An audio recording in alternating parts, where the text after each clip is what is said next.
Tuna habari ya faranga kwa kuombea watoto, na watu wote wanapokelewa kwa namna moja moja. Seremoni ni ile ile kwa watu wote. Hakuna seremoni ya matajiri na wasiokuwa matajiri. Seremoni ni yetu sote kwa mtindo ule ule. Amen. Ndio hivi watu wa Mungu walifurahi kuongezewa tena watoto. Haiko vile frere nuru. Tulifurahi. Ilifika wakati ndugu kuraje, wakati mtoto alikufa karibu akimbie. Kule yulu kule karibu akimbie. Watatulia wengine watakuwa maji kuraje maji. Si wengine hapo. Kifo ya watoto haiko problem. Shida ni wewe utoke katika mwili na ukupatanishwa na Mungu. Amen. Lakini mtoto mdogo hana problem.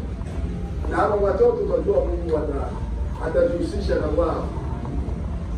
Mungu aliyetaka kwamba wazaliwe ana siri ya maisha yao.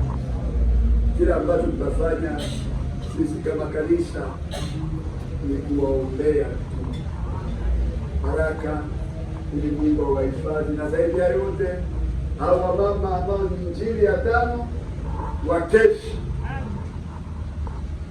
juu ya kulea hao watoto.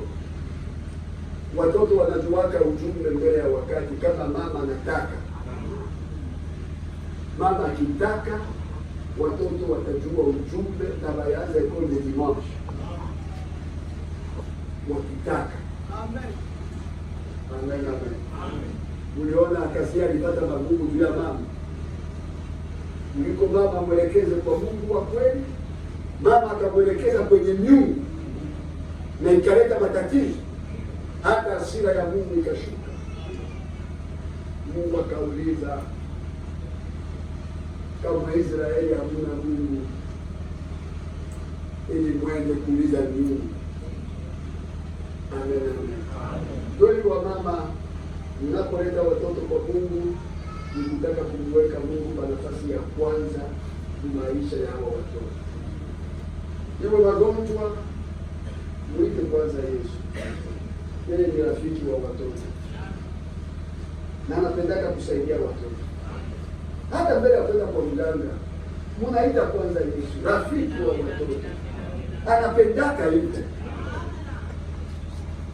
Yesu ni rafiki mzuri. Na kama mnasoma vizuri ile wimbo yetu kuponya kitaye wote, huko kule moyo nasema watoto walipenda sana. Amen.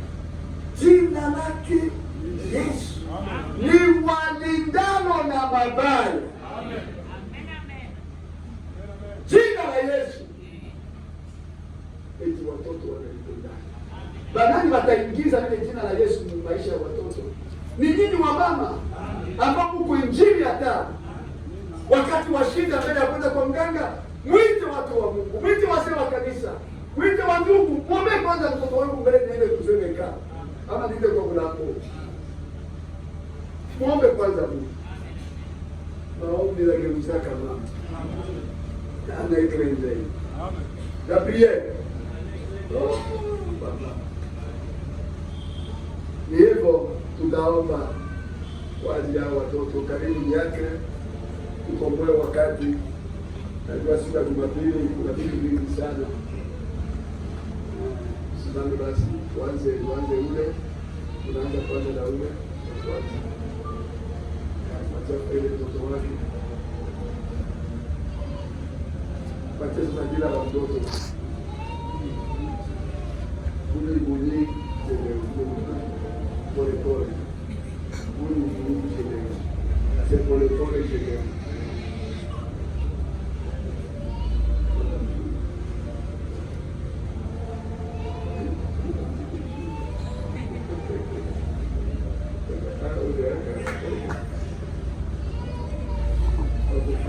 Tuombe basi kwa ajili ya Mungu.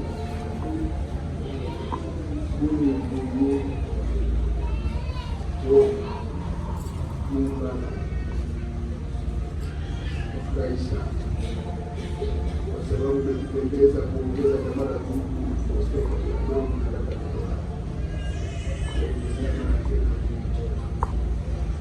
asante kwa jinsi unaendelea kujifunua kwa wazazi.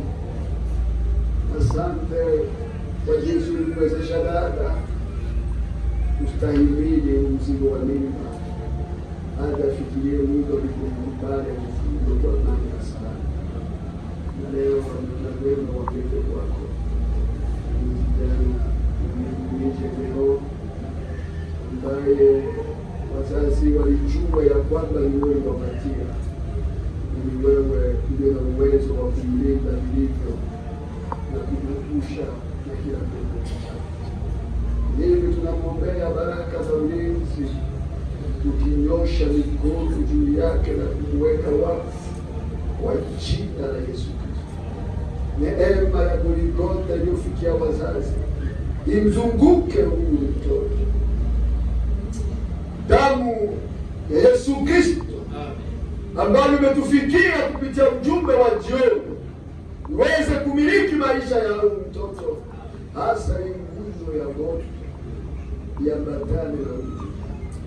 Tunapomweka wakfu katika jina la Yesu Kristo, waomba vile vipawa ambavyo uliweka ndani yake vifadhiwe vilivyo na wewe hadi atakapokuwa mtu mzima, tuone akiwa naye miongoni mwa wacha Mungu, akishuhudia makuu na maajabu, hasa ule mpango wa ukombozi ambao umefikishia wazazi na ambao naye atakuwa amebarikiwa nao. Hivi tunamweka wakfu jina la Yesu Kristo na kuomba baraka kwa ajili ya wazazi. Kaza mikono za wazazi, barikiwe na wewe. Kifua cha mama kitakaswe na kubarikiwa nawe.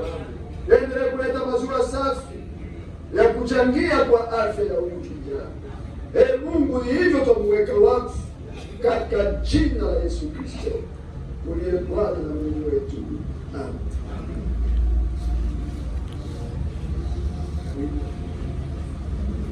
Sogelea atafele kila mfwe abudumu bilibile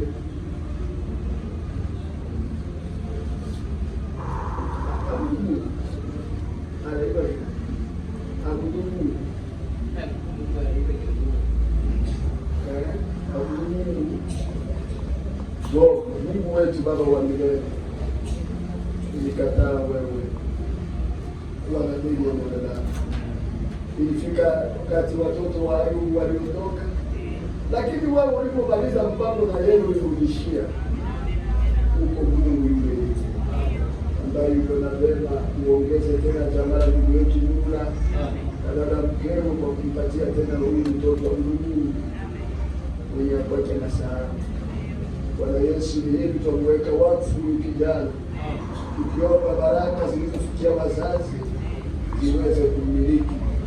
Ni nuru ya jioni imtawale huyu kijana, jina la Yesu Kristo, na vile vipawa ambavyo vimelala ndani yake, acha atakapokuwa mtu mzima vichipuke kwa faida ya mwili wake. Hivi tunamweka wakfu katika jina la Yesu Kristo. Ukabariki wazazi, bariki kazi za mikono, bariki kifua cha baba, aendelee kupata maziwa safi ya kuchangia kwa afya ya huyu mtoto. Hebu ufanye mama wa Injili ya tano kwa huyu kijana na kwa watoto wengine, jina la Yesu Kristo tumeweka wakfu. Amen.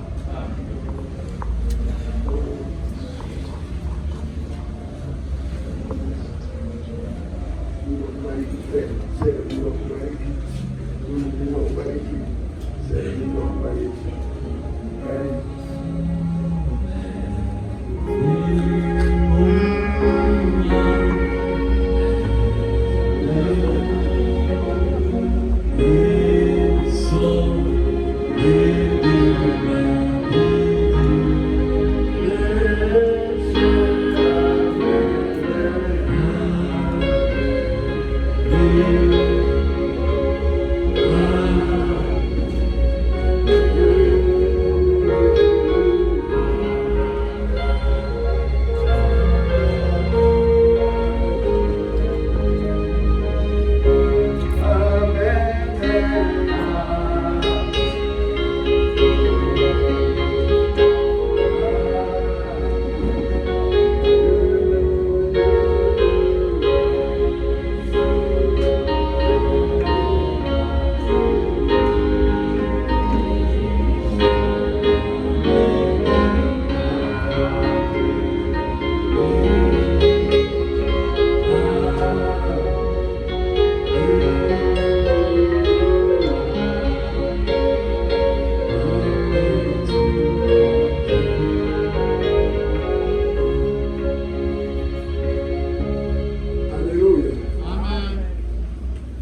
najua mingi vinakokota wakati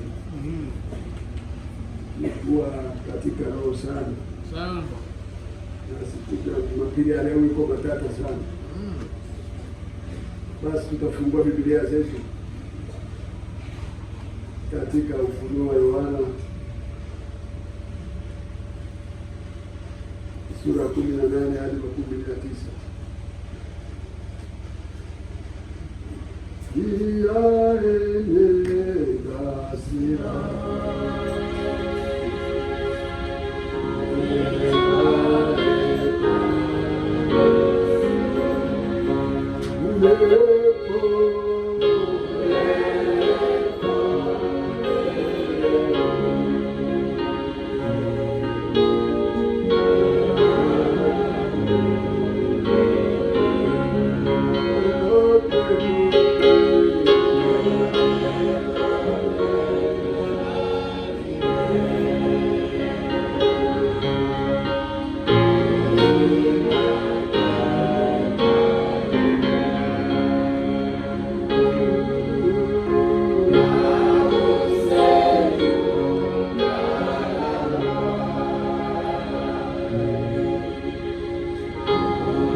Tutasimama kwa heshima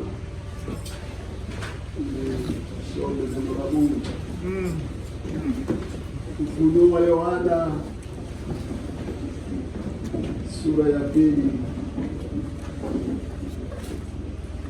verse ya 18 hadi 29. Tutamwalika ndugu atusaidie, ndugu waamini, tusaidie kwa kusoma. Tunasoma katika jina la Yesu Kristo. Amen.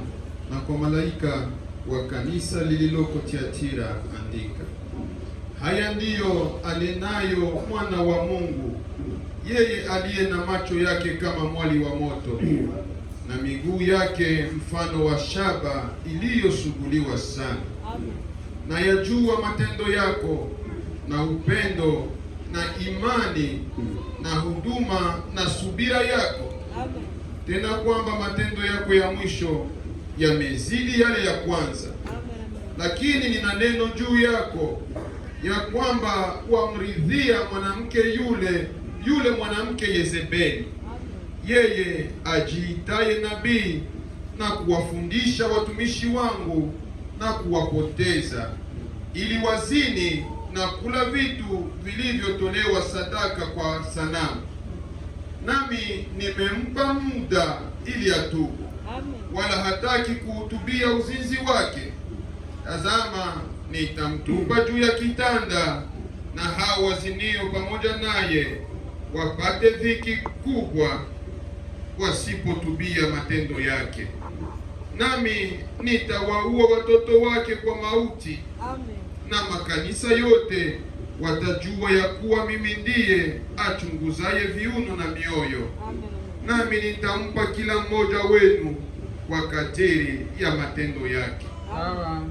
Lakini nawaambia ninyi wengine mlioko Tiatira, wowote wasio na mafundisho hayo, wasiozijua fumbo za Shetani, kama vile wasemavyo, sitaweka juu yenu mzigo mwingine. Amen. Ila mlicho nacho kishikeni sana hata nitakapokuja. Amen.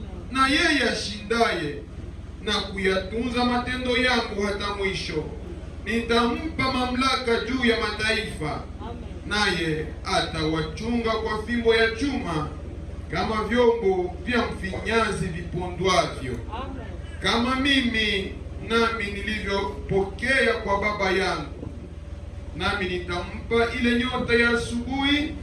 Yeye aliye na sikio na alisikie neno hili ambalo Roho ayaambia makanisa. Amin. Amen. Mungu wetu Baba wa milele, umekusanya kundi hili. Amen. Ni mbele zako wamefika. Ndio.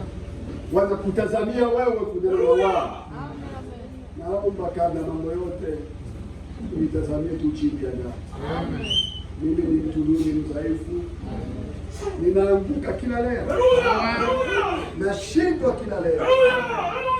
Unihurumie Yesu, hurumia ndugu na dada, sote chini ya damu tukubali. Twashukuru kwa mambo makubwa unaendelea kututendea, jinsi unavyojifunua kwa vijana, unavyojifunua kwa wabinti, wajifunua kwa watu wazima, wanaume kwa wanawake. Waendelea kulibariki jina lako, jinsi unavyokuja kutupigania. Wewe ujuaye vita vyetu, kushindwa kwetu, waendelea kulibariki jina lako.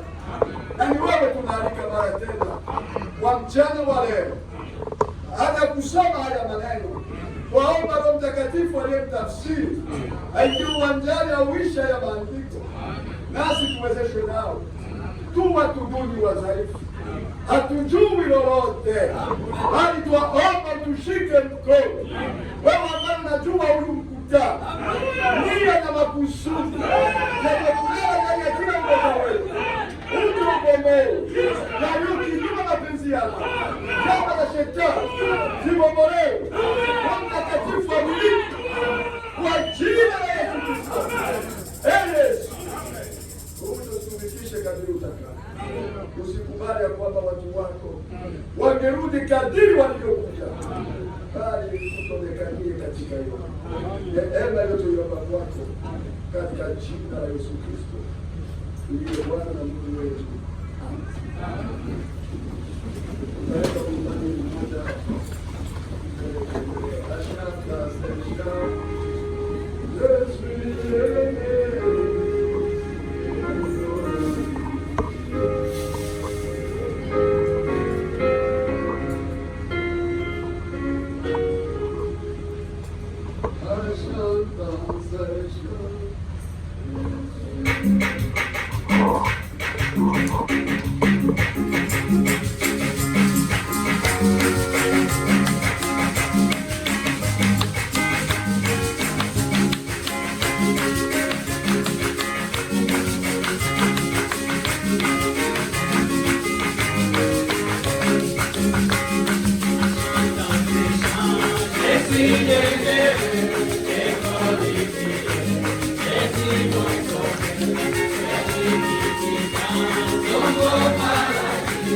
kanisa, ikiwa tunazungumzia juu ya kanisa la kiakili, na leo tunafanya sana tutakuwa tunachanga Mungu kusonga mbele.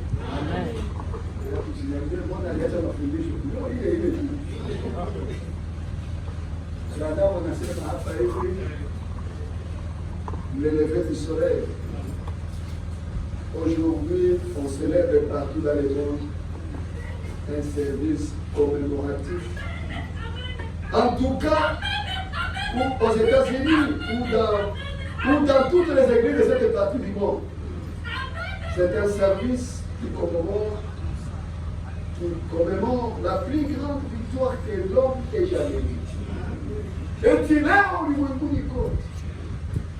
Il y a un bas de la passage. Amen, amen. Leo ni msema tu Pasaka. Joyeuse fête de Pâques. Tusikie yale Mungu anasema. Je pense que le Sauveur, lorsqu'il mourit, ou lorsque ce petit enfant naquit, il ne pourrait pas être ici si il était venu sur la terre. Wakati Mwokozi alipozaliwa, ama alipokufa, ama yule mtoto alipozaliwa, asingalikuwa hata kama hakuja duniani. Quand il mourit, il expia certainement le péché. Amen. Alipokufa aliondoa kabisa. Amen. Sans disette. Amen. Il y a eu beaucoup de beaux bébés qui sont nés depuis ces temps. Et beaucoup d'hommes ont souffert et sont morts pour une bonne cause. Amen. Mais aucun jusqu'à ce jour n'a jamais pu ressusciter. Kuna watu wengi walikufa, watu wazuri kwa malengo mazuri, bakufuka walikufa, baisha kufuka. Bwana unaisha kufuka. Kisha wewe uko mjinga, unasema Bwana ni Mungu wako. Ulaaniwe. Maombe. Nani alikufanya? Kisi watu wanachanganyikiwa. Wanasimika mpaka na farasi. Mweupe. Chuma alisikia katika Biblia ya kwamba atakuja kwa farasi mweupe.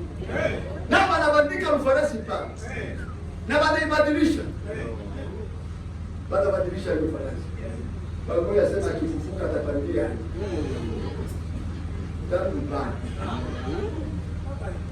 Lakini wetu si. Alisema uvunje hiyo nyumba. Mubabale hiyo hekalu. Na baada ya siku 3 nikaisimamisha. Esekeko sana. Mungu aikalaki kunyumba. Mungu aikalaka mbuti. Je, Elohim. Alikuwa anaikala mbuti aitwaye Yesu. Amen. Mungu akasema muue hiki kinyumba. Kisha muone kama sitafufuka mbele. Amen. Amen. Et ce qu'il a dit accompli. Amen. Aliyotamka alitimiza. Amen. Na ndio sababu alipojifunua kwa Yohana akasema mimi ni yule nilikuwaka.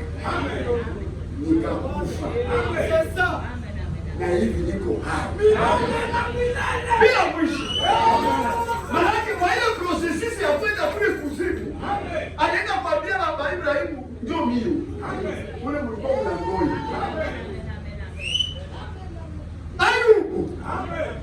Akawa alitamka ya kwamba najua hata kama ningekuwa mie wote nimeshakuwa mkunyengelele.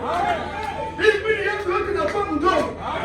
Akaona katika maono ya kwamba najua mtetezi wangu.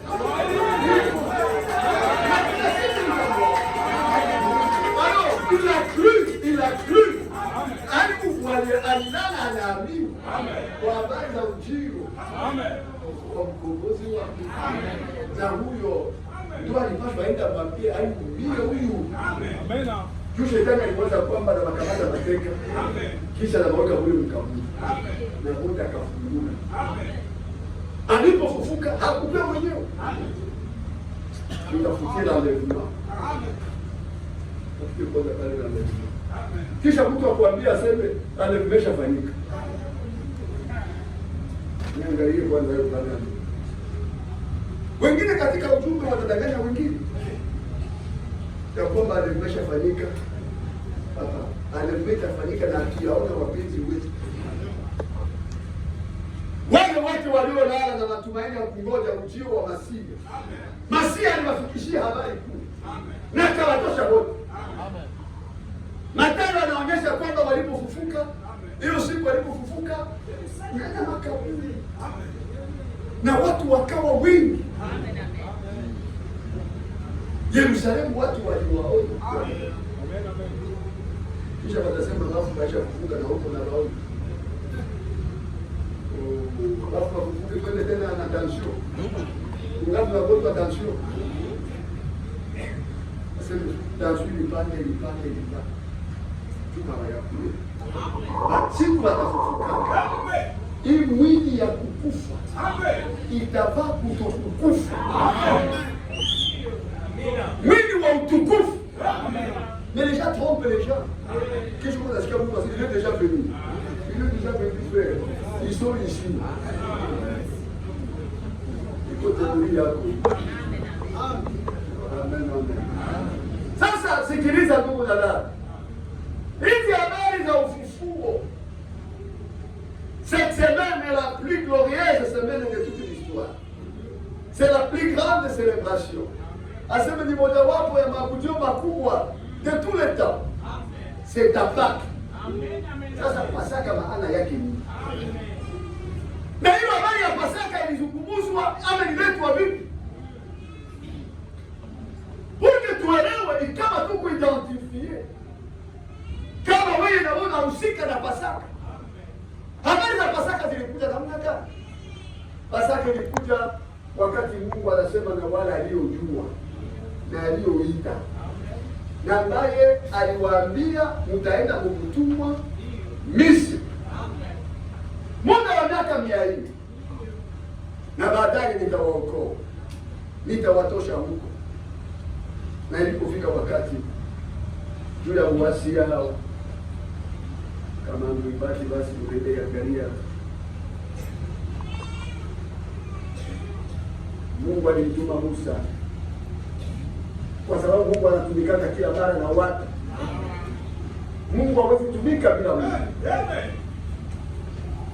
Huyo Mungu aliyejua Ibrahimu na akajua ya kwamba taifa lake uzao wake utaenda Mubutubu muda wa miaka 100. Mungu alijua ya kwamba atawaokoa, atawatosha Mubutubu. Na hiyo njia ya Mungu ilikuwa kuwatafutia tena mtu. Na huyo mtu alikuwa Musa. Musa alipotembea mawazo ya masomo aliua watu na akashinda. Alipokimbia projet ya kuwa liberateur, Mungu akakutana na yeye mkijiti wakati alikuwa anachunga kondoo. Na ni hapo wito wa Musa ulikuja. Alikuwa anatembelea mawazo mbele, lakini alipokutanana ulete na presime, anakutanana na nguzo ya moto. Hapo ile mawazo yote kwamba nitaweza ilikuwa ishaondoka. Jua alianza ambia Mungu kwamba mimi sitaweza na sijui kusema, lakini Mungu alisema ni wewe nilichagua. Mungu akampeleka hadi Misri. Mungu anampeleka Misri. Mungu anampa ishara mbalimbali zenye alipaswa aonyeshe Ibrahimu, aonyeshe Farao. Sasa ndugu yangu, ule Farao alikuwa mpagani, alikuwa na wachawi. Wakati alienda, Musa anaenda na demonstration, nitajua kama Mungu alikutuma. Ishara gani alikupatia? Anakamata fimbo, anatupa chini. Fimbo inageuka nyoka. Ilipogeuka nyoka, Farao akasema, "Jinsi mchawi niko na wachawi watafanya hivi sasa hivi." Yaani na yambe mkuye. Mudemontre na mwenye. Unaposema unapenda uinue Mungu, uweke mkichwa yako kwamba wachawi nao watakuja kukuletea. Acha hata hivi mikutano watu wanafanya ibada inatafanyika kesho siku ya Jumapili, banawanga makanisa usiku kwenda kuloga, banalonga kuti wakati mnakusanyika mwanze kusinzia, kuimba kushindwe, kuchezea Mungu isiwe. Wewe wote mazito ndio asili ya wachawi, na kufunga hata mhubiri asiseme asili ya wachawi. Sasa Musa anaweka anatupa fimbo pale na geuka kuwa nyoka. Jana yambe na wanakuja wanatupa, lakini kwa sababu Mungu ni Mungu, ile nyoka ya Musa ikameza nyoka za wachawi. Sabedini sisi iko mkoshi pia kuloga mkanisa ya Mungu aliye hai, iko bala maana unalakia mlango kuya kuloga mkanisa kwenye Mungu yeye anabeba mali, anapenda wamkape wamtukuze, kisha wewe unataka ukiwa kuloga kwenye kanisa uke huyo na mahanga ya mshinda basi mwinue na iko Mungu mwenye iko shauri. Mnaanza kanisa kuwanga leo usiku kama kamu.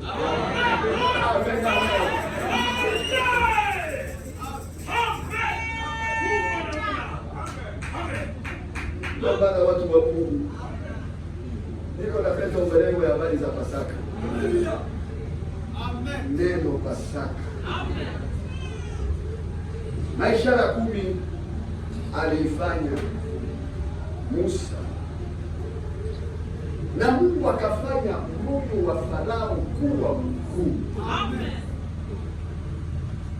Ya mwisho sasa ndio Mungu alikushukuru. Mungu akasema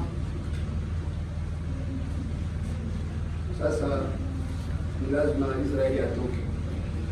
Ndio mbele atoke, demonstration ya mwisho nitakia kuua wazaliwa wa kwanza wote jamaa za Wamisri na wanyama wazaliwa wa kwanza wote nitakata mashini. Kwetu nyinyi mtachinja mwana kondoo, na ile damu ya mwana kondoo mwipake mlima milango, mpake wakati ule malaika wa mauti atakapoteremka kuja kuangamiza, kuua wale wazaliwa wa kwanza tu hata ulimwengu, atakapoona ile damu atapita juu. Baki ça veut dire passer dessus. Amen. Alléluia. Unifate vizuri. Ni kupita juu ama kuwa epanye. Kupita juu. Sasa Pasaka na mwenye hata weka hiyo alama ya damu kwenye mlango ni kifo tu. Amen. Nani hivyo? Kwa sababu siri ni wateule ndio walifunuliwa siri. Sawa sawa, leo Mungu amesema na wateule watoke ni madhehebu. Madhehebu imeanguka. Hata uimbe kwaya mule, hata uwe na soprano na uwe na chumba ya maombi mu madhehebu, uweke mkito wa madhehebu, Mungu amekwisha kutangaza yameanguka. Haiko ndio nilisema. Fungu la kwanza wa Ufunuo wala sura 10. Ndio tunaposema hizo habari, Mungu anasema hivi wakati wewe unasema tu ya wengine. Hapana, habari njema sisi tuko nayo hapa. Amefufuka, si ndio habari njema. Katika kufufuka utupe gani aliambia watu wapeleke. Papika ameanguka. Na watu wa Mungu watoke madhehebu. Alo, nitakwambia nani? Kama unapenda na usiende kuzimu, toka madhehebu. Amina. Bwana tusaidie. 18. Anzia hapa chapitre 18. Baada ya hayo naliona malaika mwingine akishuka kutoka mbinguni, mwenye mamlaka kuu, na nchi ikaangazwa kwa utukufu wake. Akalia kwa sauti kuu akisema, umeanguka, umeanguka Babeli ule mkuu, umekuwa maskani ya mashetani na ngome ya kila roho mchafu na ngome ya kila ndege mchafu mwenye kuchukiza.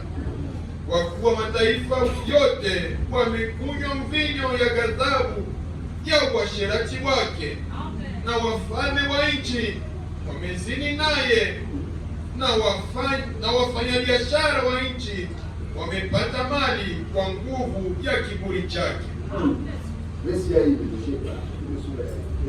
Kisha nikasikia sauti nyingine kutoka mbinguni ikisema, tokeni kwake enyi watu wangu, msishiriki dhambi zake, wala msipokee mapigo yake. Amin. Watu walioambiliwa kutoka ni wenye walikutaniwa Babeli, sawasawa na jinsi Mungu alitembelea Israeli kwa kutoka ya kwanza. Uweke alama ya damu. Nitaka kuona damu. Malaika wa maangamizi aonapo damu hataua, lakini mnyumba yekuja wataweka damu ivopati. Sasa na hii siku Mungu akasema itakuwa ngumu. Itakuwa hiyo siku ya kutoka kwenu. Huyo mwana kondoo mnakula mbio na mikate isiyotiwa chachu na ile majani ya uchungu. Ndio mtakuwa mnakula mbio ni Pasaka yenu. Ça veut dire épargner. Watu waliookolewa, waliokombolewa. Sasa utakuwa na kumbukumbu jinsi gani mzee walikufaka tu hawakuweka alama ya damu kumilango yenu. Ni hivyo Mungu alizungumza na Israeli. Na hao waliposema furaha, na hao walipotoka wanaendelea, kwa sababu ni Mungu alisema na wao wakumbuke. Tusomee kwanza pale Kumbukumbu la Torati sura 16. Huko kwenye ninaenda sura 16. Kumbukumbu la Torati sura 16. Napenda unifate vizuri pale.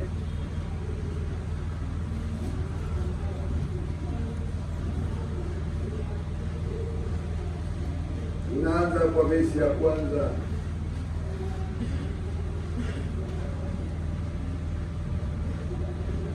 Unaanza kwa verse ya kwanza Kumbukumbu la Torati. Verse ya kwanza. Utunze mwezi wa Abibu, ukamfanyie Pasaka Bwana. Ukamfanyie Pasaka Bwana Mungu wako, kwa kuwa ilikuwa ni mwezi wa Abibu alipokutoa Misri usiku Bwana Mungu wako. Amen. Mwezi wa Abibu. Branham anasema le service d'adoration que Dieu a choisi, ya kwamba hii mwezi wa Abibu ni mwezi wa 4 Aprili. Eti huu mwezi muutunze. Mungu akaleta sheria kwa Wanaisraeli kuwa wanakumbuka hiyo siku. Jinsi gani watu walikufa na wao Mungu atawaokoa. Sababu gani? Walitekeleza yale ambayo Mungu alisema. Uchinje mwana kondoo na mpake damu. Na hiyo itakuwa Pasaka kweli, itakuwa Pasaka kweli. Lakini wenye wataweka pale, basi shida yao hii. Amen, amen. Sasa hii mwezi wa Abibu, mwezi wa 4, ndio tulisema leo utaenda kukuta kwa madhehebu tanto mwezi wa 3 Pasaka, tanto tarehe 2, tanto 16, leo 12. Amen, amen. Sasa ukiangalia vizuri, madhehebu kuna baadhi ya mambo watu wanafanya inakuwa kama vile desturi, Ndio brother alikuwa anauliza hapa. Cette semaine est la plus glorieuse semaine de toute l'histoire. C'est la plus grande célébration de tout le temps. Amen, amen. Abraham anasema hivi. Et ce jour n'est pas seulement un jour commémoratif de tous ces lapins de Pâques, de ces œufs de Pâques, etc., de ces saintes célébrations. Tout cela est très bien, mais ce n'est pas la chose réelle. Hiyo ingine mabudu watu wako wanafanya kumbukumbu, bachinje masungura ya Pasaka, bachinje magombe iwe fete ya Pasaka tukule. Kandio lengo la Pasaka. Bwana tusaidie. Aujourd'hui, il y a des gens qui disent que nous devrions procéder au lavage de pieds une fois par année, le jeudi, et prendre la communion le vendredi. Toutes ces doctrines. Leo watu wanasema ni lazima tufanye siku ya kutawaza miguu siku moja kwa mwaka, ni moja kwa mwaka. Wengine wanasema siku ya 4 hiyo tutawaze miguu na siku ya 5 tuwe na meza na mafundisho kama haya. Ils discutent pour savoir si cela doit être ce jour-ci ou ce jour-là. S'il faut que ce soit le jour du sabbat ou le premier jour de la semaine. Wengine wanabishana Pasaka itakuwa siku gani?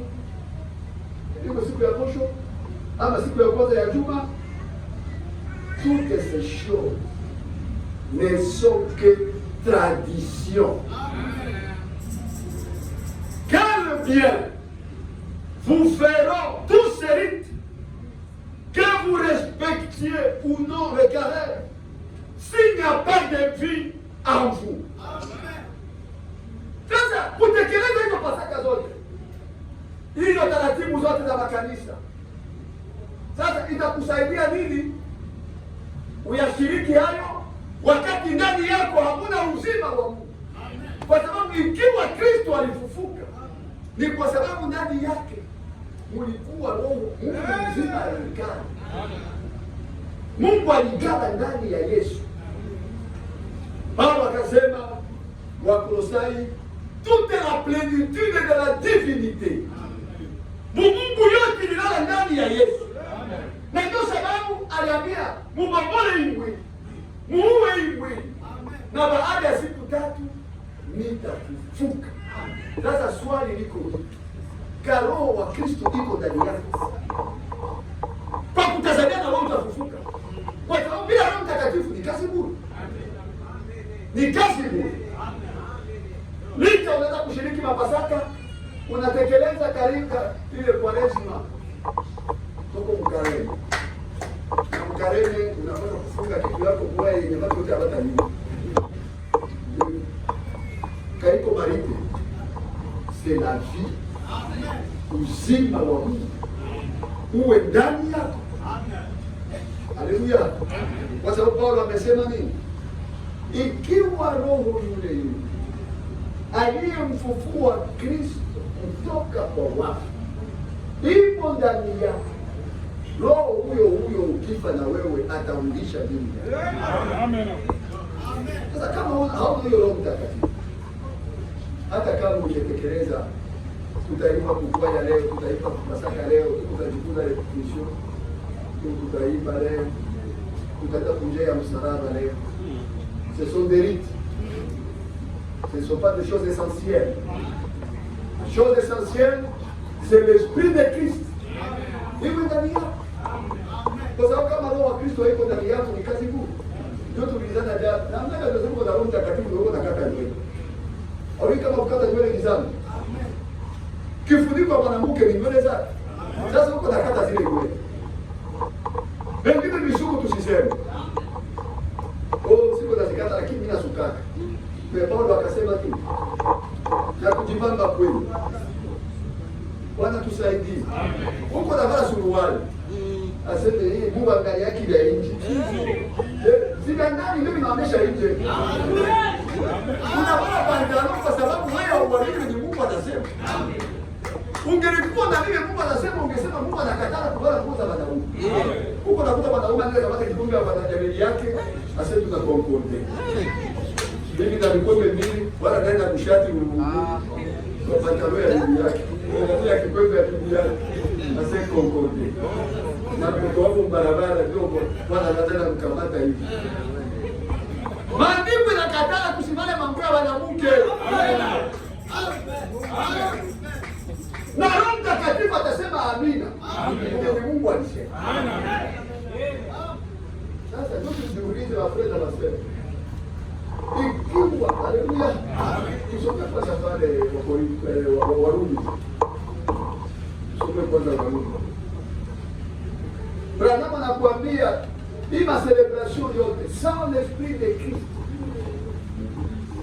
ni kazi bure. Ni kazi bure.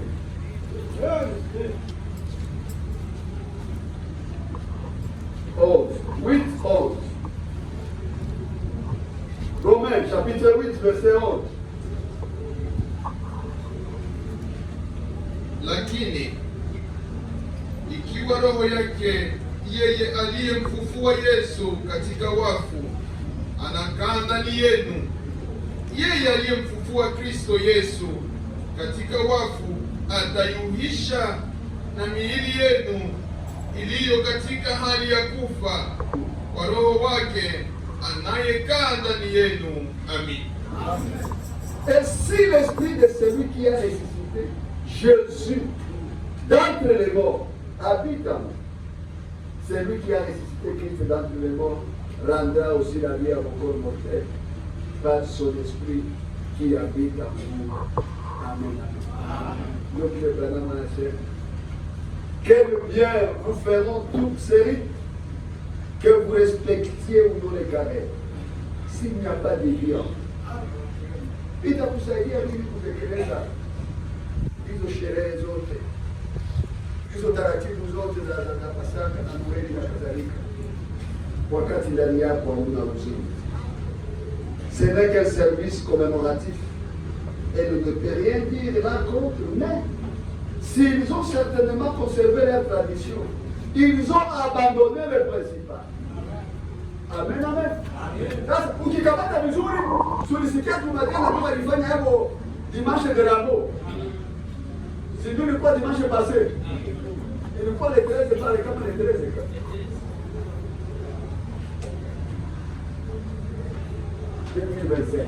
Leo le 20 ndio Pâques. Sasa siku gani Yesu aliteremka? Ilikuwa mwaka gani? Yesu alipanda farasi anateremka Yerusalemu. Tutamsikiliza nabii. Nabii anatuambia ilikuwa le 2 avril mwaka wa 13. La 30. Kwa sababu watu walianza kuhesabia correctement avec la naissance de Jésus. Sio si mnaenda kwa masomo. A 0, année 0, naissance de Jésus. À 30 ans, tout ministère ya Yesu ilifanya 3 ans et demi. 3 ans et demi. Alors, na hii mbele sasa ateremke sasa. Entrée yake triomphale. Anateremka Yerusalemu. Ilikuwa tarehe 2 mwezi wa 4 mwaka wa 13. Haleluya. Amen. Kwa niseme na nabii kidogo. Sasa niseme na nabii. Sasa unifuate vizuri. Niko napenda uelewe. Watu wanaendelea maritu, walitengeneza maritu. Bila kusaidia nini?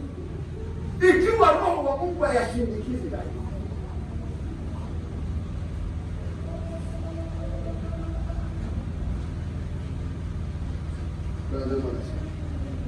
Paragraphe 60.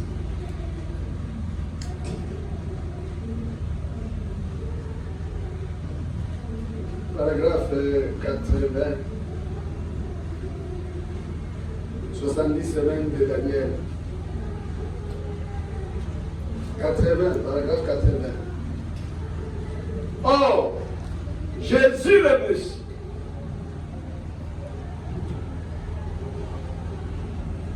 il est entré dans la ville de Jérusalem en triomphe, monté sur une mule blanche, le dimanche des Rameaux, 2 avril de l'an 30 après Jésus-Christ.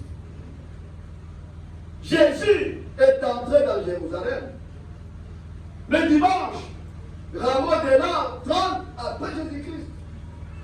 Aseme, Yesu kuingia yake Yerusalemu, wanamshangilia kwa sababu kila kenye Yesu alifanya kilitabiriwa na manabii. Hakufanya kitu ya kikumbandiko, na popote angeenda utakuta palitabiriwa. Kila kenye alifanya kilitabiriwa. Amen. Na hii kuteremka yake nani litabiriwa? Amen. Amen, amen. Sasa wakamuua wakati gani? Ni wakati gani balikia kumuua? Après 3 ans ndio balikia kumchinja, na ilikuwa siku ya Pasaka 84.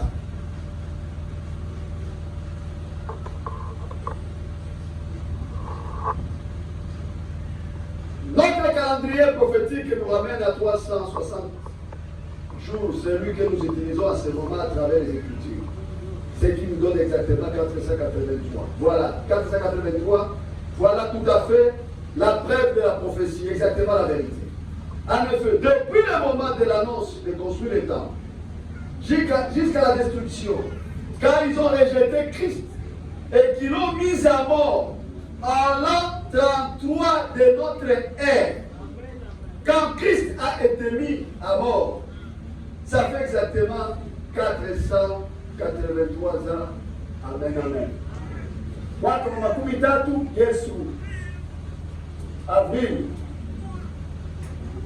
30, banamuua tena wakati wa sikukuu ya Pasaka. Kisha miaka 3, 33. Sasa hapo Yesu, mkisoma Mathayo sura 26, ilikuwa siku ya Pasaka. Anaambia wanafunzi, dans 2 jours il y aura Pâques. Ndio wakati wa Mungu. Na mimi nikule Pasaka. Alléluia. Amen. Mais ce n'était pas d'un dimanche à un dimanche. Haiko siwala sema ilikuwa kisha ni dimanche kisha non. Il y a eu 3 ans. Aliteremka iko anafanya kazi kwa dhambi. Kwa sababu ilibidi amalize lengo lake. Watu waokolewe. Watu wa haleluya. Watu wamjue ya kwamba alikuwa na kazi ya kukulia. Sasa haiko sababu eti walifanya leo dimanche de Rameaux na dimanche nyingine. Hii ni mapokeo watu walipanga. Amen, amen. Watu walipanga. Ndio kile binadamu nakuambia kutekeleza hiyo malipo hiyo. Na kama wewe hauna roho wa Mungu itakufalia. Tunajua Pasaka ni mwezi wa 4, sababu ndio watu walitoka. Na ndio wakati Yesu alikufa. Tunaye alikuwa anatekeleza maandiko. Alikuwa mtu wa kutekeleza maandiko. Amen, amen. Sasa ni hapo ndugu na dada, ujue kwamba Pasaka ili kufalie ni lazima uhakikishe roho wa Mungu amekwisha kuwa ndani yako. Sasa na huyo roho utampata jina ngali madhehebu. Na Mungu ameacha madhehebu. Anasema katika Ufunuo sura ya 3 na verse ya 14 anasema, tazama nasimama mlangoni niko ninabisha. Niko na gonga, mnifungulie niingie. Banani walikukatalia, haiko kama madhehebu. Bwana tusaidie. Sasa utapata Roho Mtakatifu vipi? Na unapinga neno.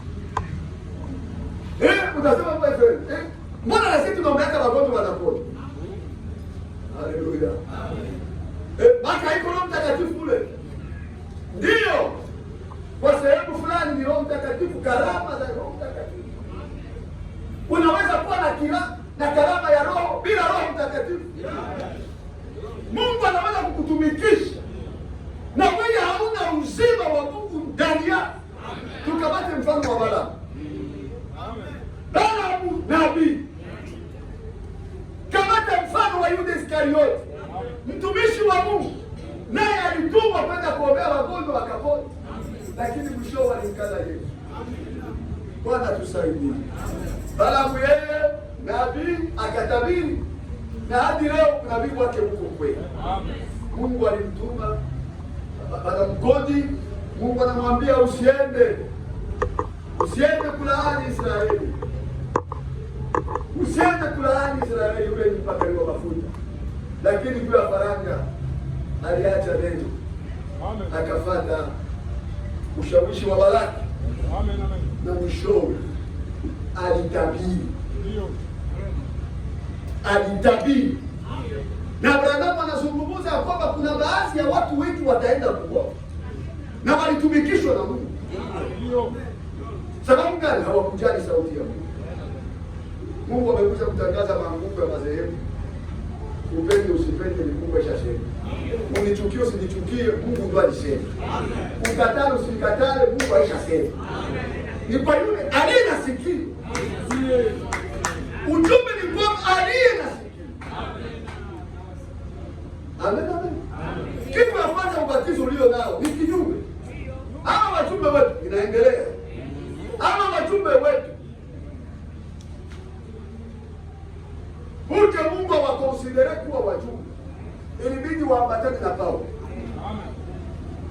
Mafundisho yaambatane na mafundisho ya Paulo, kwa sababu Paulo ndio mtume wa mataifa. Mtume wetu, nabii wetu ni Paulo, mwenye alisimika misingi.